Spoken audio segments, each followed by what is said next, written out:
मोहब्बत और इश्क में अंतर समझाना है। तो हमने जब उनका बीच का जो रिश्ता देखा तो मुझे बहुत अफसोस हो रहा था कि आखिर उन दोनों के बीच मोहब्बत है या सिर्फ एक दूसरे के साथ ज़िंदगी गुजारने का दर्जा। इसी चीज़ को समझाने के लिए हम समझाना ये चाह रहे हैं कि मोहब्बत और इश्क में फ़र्क है, डिफरेंस है। मोहब्बत और इश्क में डिफरेंस है। इस चीज़ को समझाने के लिए हम कबीर दास का एक कबीर दास की कहानी समझाना चाह रहे हैं कि सबने सुना है कि कबीर दास बहुत ज्ञानी थे और उनकी ज्ञान की रचना इस तरह थी कि लोग उनको सुनने के लिए, समझने के लिए उनके शरण में आते थे। काफ़ी लोग शरण में आए, खूब अनुयायी लोगों की प्रचार काफ़ी दूर तक फैली कि संत कबीर यानी कबीर दास जो थे वो अच्छी अच्छी बात समझाते हैं। तो सारे अनुयायी उनके शरण में आते, भजन सुनते, कीर्तन सुनते, अच्छी वाणी समझते, सुनते। और जब जाने का दरमियान होता था, 2-4 घंटा रहते थे, जाने के दरमियान होता था, तो लास्ट में वो कहते थे कि आप लोग हमारे दर से खाना खा के जाए। उनकी रोज़ की आदत थी, वो खाना खिला के जाना देना चाहते थे। बात समझ आई? रोज़ बैठते, खाना खा के जाते। तो इतनी उनकी आमदनी नहीं थी कि वो इतनी पूर्ति करते। यानी रोज़ जिनको वो खाना खिलाते थे तो रोज़ अनाज की ज़रूरत पड़ती, तो वो रोज़ अनाज लेके आते, अपने घर रख देते, लोगों के अंदर वितरण करते, लोग बैठते, कीर्तन सुनते, फिर जाने के दरमियान में खाना खिलाते। रोज़ की ऐसी आदत थी। तो हमेशा एक जैसा धन तो उनके पास रहता नहीं, लेकिन ये आदत रोज़ की बन चुकी थी। एक दिन ऐसा हुआ कि कीर्तन के दरमियान में वो सामान लाने नहीं जा सके और जब अनुयायी जाने लगे तो उनको कहा कि अभी का व्यंजन आप लोग हमारे यहाँ से करके जाइएगा, यानी खाना खा के जाइएगा। अब आपके दरवाजे पे 30 लोग बैठे हो और आपने कह दिया कि खाना खा के जाइएगा। अगर कोई खाना खा के जाने के लिए फिर घर में खाने का सामान भी तो होना चाहिए। कबीर दास ने ये अंदर जाके तो नहीं देखा कि आज खाना का सामान है या नहीं है। तो उन्होंने अपने घर में उनके पास बेटा था, उन्होंने अपने बेटे को कहा कि जाओ माँ को कहना कि 30 लोगों का खाना पकाया जाए। माँ को कहा बेटे को कि जाओ माँ को कहो 30 लोगों का खाना पकाया जाए। तो बेटा अंदर गया और कहा कि हे माँ, पिताश्री ने कहा है 30 लोगों का खाना पकाया जाए। तो कबीरदास की जो धर्मपत्नी थी तो उन्होंने सोचा कि घर में खाना नहीं है और मेरे पति परमेश्वर कह रहे हैं कि 30 लोगों का खाना पकाया जाए। अब बहुत विचलन हुई कि मेरे पति का शिकायत होगा।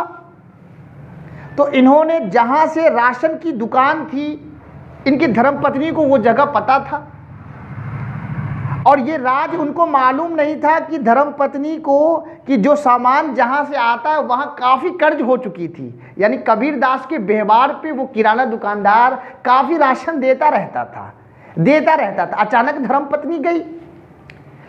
मकसद है मुझे मोहब्बत और इश्क के बारे में समझाने का, शेड्यूल यहीं पे जा रहा है। देखिए, धर्मपत्नी किराने की दुकान पे जा रही है सामान लाने। जब किराने की दुकान पे पहुंचती है सामान लाने के लिए तो किराना जो दुकानदार उससे कहती है कि मुझे राशन दो। तो किराना दुकानदार कहता है कि तुम्हारे जो पति हैं उनका काफ़ी हमारे यहाँ उधार है, अब हम सामान नहीं देंगे। वो रोज़ दावत करते हैं और धन हमें देते नहीं है, तो आज हम तुम्हें सामान नहीं देने वाले हैं, तुम इसी तरह जाओ। तो धर्मपत्नी कहती है, देखिए कितना प्यारी वाणी कहती है धर्मपत्नी, कहती है कि आज के खातिर तुम मेरी बात रख लो, क्योंकि आज मेरे पति ने जबान दे रखी है 30 लोगों को खाना खिलाने का, 30 लोगों को खाना खिलाने का। मेरी बात तुम आज के लिए मान लो, तुम कल से उधार मत देना। लेकिन जो दुकानदार था वो भी उस यानी कबीर दास की धर्मपत्नी पे उसकी निगाह गलत थी। गलत निगाह से पहले से उसके ज़हन पे लगा रखा था। तो देखिए, उसने जो किराना दुकानदार है उसने क्या कहा उनकी धर्मपत्नी से, कहा कि मैं एक शर्त पे आज उधार दूंगा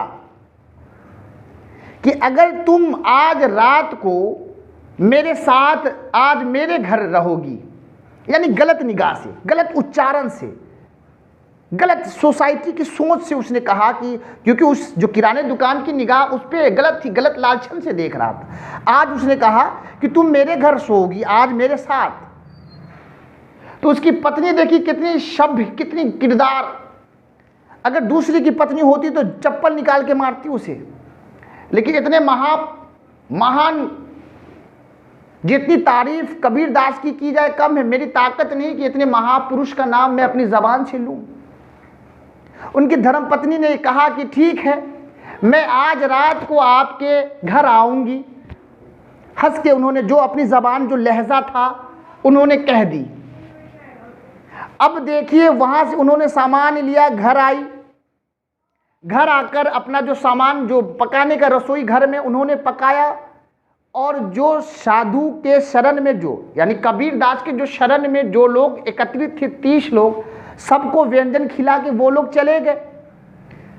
अब धर्मपत्नी जो उनकी थी वो अपना नियम के साथ तो इनका घर के अदा कर दी सब चीज़। अब उसका ध्यान वहाँ सता रहा था क्योंकि मैंने कहीं ज़बान दे रखी है। उनकी धर्मपत्नी का एक बार बार दिल कचोट रहा था कि मैंने कहीं कह रखा है कि मैं आज आऊँगी। तो यहाँ घर में सवर के, सज के, जो उनके घर में बेहतर लिबास था, कपड़ा बेहतर था, उससे अपना जो श्रृंगार था उन्होंने किया। तो कबीर दास को बहुत आश्चर्य हुआ कि आज हमारी धर्मपत्नी इतना सजी क्यों है। तो कबीर दास की जो धर्मपत्नी थी, उनसे कबीर दास ने पूछा कि आज तुम इतना सजी हो, सबरी हो। कोई पति नहीं पूछ सकता इतनी। देखिए फिर भी मोहब्बत और इश्क पे चर्चा है। कबीर दास पूछते हैं, कहते तुम आज सजी हो, खूब सजी, खूबसूरत लग रही हो। और बारिश भी झमझम हो रहा था उस दिन। देखिए क्योंकि रात का दायरा था, रात में जाना था, तो वो सजने में समझिए कि शाम का दायरा हो गया। और उस दिन भाग से काफ़ी बारिश, वो बहुत परेशान बीबी कि अब जाना भी है, ज़बान भी है, बारिश भी हो रही है। तो पति की मोहब्बत देखिए कितनी पवित्र बीवी हो, जो अपने पति को सब कुछ सच बता दी। कह दी कि जो किराने दुकान में आपका कर्ज था, उसने मुझसे ये बात कही कि आप आज रात मेरे साथ सोएंगी। इतनी महापुरुष की महापवित्र पत्नी ने अपने पति को सब कुछ सच कह दिया। और पति इतना महापुरुष कि पति ने भी कहा कि ठीक है, बारिश खूब हो रही है, तो तुम अकेले मत जाओ, मैं तुम्हारे लिए छाते का इंतज़ाम करता हूँ और मैं तुम्हें अपने साथ ले चलूँगा उस किराना दुकानदार के यहाँ, ताकि तुम्हारा ये कपड़ा भी न भींगे और तुम भी न भींग सको। पति ने अपनी मोहब्बत, यानी पति को तो इश्क था, मोहब्बत तो थी नहीं, पत्नी को अपने साथ वो बारिश के दरमियान साथ ले जाते हैं। और उस जो किराना दुकान का घर है वो वहाँ पहुँचते हैं। तो पत्नी को कहते हैं कि हम बाहर, तुम्हारे इस घर के बाहर रहते हैं, तुम अब अंदर चली जाओ। और किराना दुकानदार अपने मन से एक बात बार बार सोच रहा था। सोच ये रहा था कि मैंने इतनी पवित्र संत कबीर के, यानी कबीर दास की धर्मपत्नी से इतनी लालचन वाली बात, इतनी बुरी बात कही। अब उसके दिल में एक डर भी पैदा हो रहा था कि आज क्या होगा मेरे साथ। और एक दिल में ये इरादा था कि अगर वो आएगी, मैं उसका इंतज़ार कर रहा हूँ। तो दरवाजे पे दस्तक देती है, कबीर दास की बीबी दरवाजे पे दस्तक देती है। और जैसी दस्तक देती है और इतनी खूबसूरत जो साड़ी में रहती है कबीर दास की बीबी का, वो साड़ी को देख के वो जो किराना दुकानदार है वो मोहित हो जाता है। उसे आश्चर्य, अचंभा होता है कि वास्तव में ये कितनी सच थी जो आ गई। दिल में डर भी। उसने पूछा कि तुम इतनी भींगी हुई बारिश में आ गई, तुम भींगी भी नहीं, क्योंकि आश्चर्य हो गई भाई, इतनी बारिश हो रही है झमाझम, और ये साड़ी इतनी खूबसूरत पहन के आए और भींगी भी नहीं। दिल में और डर पैदा हो रहा था, काफ़ी डर पैदा हो गई कि अब क्या बात है भाई, ये भींगी नहीं और आई। तो वो जो किराना दुकानदार था, उन्होंने पूछा कि क्या बात है, तुम मुझे बताओ, तुम ऐसे कैसे यहाँ आई। तो पत्नी ने कहा कि मेरे साथ कबीर भी बाहर है, मेरे साथ कबीर भी आए हैं, वो भी बाहर है। जब ये किराना दुकानदार ने ये बात सुनी कि इतना बड़ा संत और सब कुछ जान के अपनी बीवी को साथ लेके आया, उसने इतना जिंदगी में लज्जा अपने अंदर लाई, इतना बड़ा दर्द पेश किया अपने आप को कि ऐसा पवित्र जिसने अपनी बीवी का साथ देने के लिए, अपनी जबान को कायम रखने के लिए साथ चला। अगर यहां पे कोई दूसरा पति होता, इस तरह की बात होती तो उसका गर्दा उड़ा देता मार के।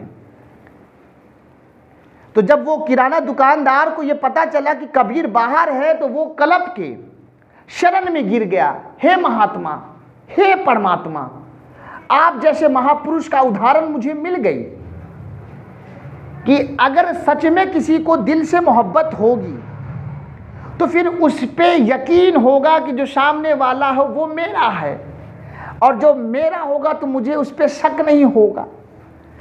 अब इसी चीज को समझाना चाहा हमने कि ये इश्क थी और ये मोहब्बत है आज के लोगों में। इश्क में लुटाया जाता है, इश्क में लुटाया जाता है, और मोहब्बत में शक के निगाह से, दिमाग से सोची जाती है मोहब्बत। इश्क दिमाग की चीज नहीं है, दिल की चीज है, रूह की चीज है, और रूह सबके लिए है। तो इससे ये साबित हुई कि अगर आप किसी को दिमाग से सोचेंगे तो उन पे आप फायदा देखेंगे, फिर आप उनकी चाहत में नहीं हैं, उनके लोभ में हैं। तो मोहब्बत आज के दौर में सब करते हैं, इश्क 100 में 1 करता है। एक बच्चे को भी बाप से मोहब्बत होती है, इश्क नहीं होती है। एक बच्चे को बाप से मोहब्बत होती है, इश्क नहीं होती है। एक टीचर को बच्चे से मोहब्बत होती है, इश्क नहीं होती है। अगर टीचर को इश्क हो जाए तो टीचर उस बच्चे को कामयाब बनाने की कोशिश करेगा, क्योंकि उसके पास वो ज्ञान नहीं है। टीचर धन का लोभ रखता है कि मैं उसे पढ़ाऊंगा, उसे ख़त्म, कोर्स ख़त्म, बात ख़त्म, सिर्फ पढ़ाता है। उसे इश्क नहीं समझाता है कि भाई तुम ये पढ़ोगे तो तुम कामयाब बनोगे। हर लोग 2 दायरे से सोच रहे हैं। जिसने ये दायरा रख दिया वो यहां भी कामयाब हो जाएगा, धरातल पे भी उसकी पवित्र शान बढ़ेगी और समाज में वो नाम रोशन करता है। आप ज्ञान हासिल करने आए तो सिर्फ पढ़ रहे हैं, खुद अपनी किस्मत का भी दायरा नहीं मालूम कि मेरी किस्मत कहाँ ले जाएगी। मालूम है किसी को ये नहीं मालूम कि मेरी किस्मत कहाँ ले जाएगी, सिर्फ पढ़ रहे हैं। किस्मत बनाने का उस्ताद को दायरा मिला है कि अगर प्लेटफॉर्म उस्ताद तैयार कर दे, गुरु तैयार कर दे, वो महान बनता है। सब लोग अलग अलग विचारों से अलग अलग रायों को सुनते हैं। हर लोगों ने अपनी राय को व्यतीत किया। मेरा छोटा नज़रिया है, जो मेरे पास तजुर्बा है, जो मेरे पास जो ज्ञान है, मैंने यही समझा कि आप किसी चीज़ से इश्क करें। इश्क में कामयाबी है, मोहब्बत में कामयाबी नहीं है। अगर आप किसी कंपटीशन को ग्रहण करना चाहते हैं तो ये सोच के मत पढ़िए कि आप कंपटीशन के लिए तैयारी कर रहे हैं। ये सोच के पढ़िए कि मैं कंपटीशन में डूब गया। जब डूब जाइएगा तभी पार होइएगा, जब डूबिएगा ही नहीं तो पार कैसे होइएगा। आप तैयारी करते कंपटीशन की, सिर्फ पढ़ते हैं, सिर्फ पढ़ेंगे तो पढ़ाई होगी और उसको सोच के पढ़ेंगे कि मुझे इस कंपटीशन को निकालना है तो वास्तव में निकालिएगा, क्योंकि इश्क है और इश्क पार कराता है, मोहब्बत पार नहीं कराता। कंपटीशन की चाहत हुई तो आप रह गए, इश्क हुई तो पार हो गए। एक डॉक्टर भी अगर सिर्फ पढ़ने की खातिर पढ़ेगा तो वो लिटिल नॉलेज वाला बनेगा, वो आधा में रह जाएगा। वो लगातार रच गया, उसने सोचा कि मुझे बनना है तो बनना है, चाहे जो हो जाए। उसको कहते पार लगाना। तो पार लगाने का काम इश्क है और रह जाने का काम मोहब्बत है। बस मैंने जो घटना देखी, मैंने यही चाहा कि समाज हो या कोई बच्चे हो, अपनी धर्मपत्नियों का आदर करना, उस पर विश्वास रखना, क्योंकि वो किसी घर से आती है तो आपके भरोसे पे आती है। तो आपका भी काम है कि उसका ख्याल करना। अब बताइए, इतने महापुरुष ने अपनी धर्मपत्नी पे लालचन नहीं लगाया, साथ चले, क्योंकि विश्वास था। और वो पत्नी पे भी कितना, पत्नी को भी अपने पति पे कितना विश्वास था कि सच कह दी। आज की पत्नी अपने पति से राज छिपाती है और पति अपने पत्नी से राज छिपाता है। विश्वास न इधर है न इधर है। मेरे बच्चे, आपको मैं यही चाहता हूं कि आप विश्वासी बनिए, तब ना आप किसी को बताइएगा। आप सच होंगे तो सामने भी तो सच होगा।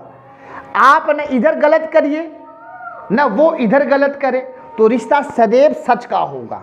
रिश्ता हमेशा सच का होगा, क्योंकि ज़िंदगी जीना है आप लोगों को, तो ज़िंदगी जीने के लिए सच का साथ देना है। जिस धर्मपत्नी को आप अपने घर लाएंगे जीवन साथी बना के, अर्धांगिनी बनाकर, उनको इस तरह से आप पलकों पे बैठा के रखिए ताकि कभी भी वो अपने मन की बात आपको छिपाए नहीं। मकसद इसी चीज़ का है कि मन की बात वो आप में इस कदर डूब जाए कि हर समय उसकी जो मन की बात है वो आपके सामने जग जाहिर हो, और आपकी मन की बात आपके धर्मपत्नी के सामने जाहिर हो। जब ये धर्मपत्नी के सामने जग जाहिर होगी, उसी को इश्क कहते हैं।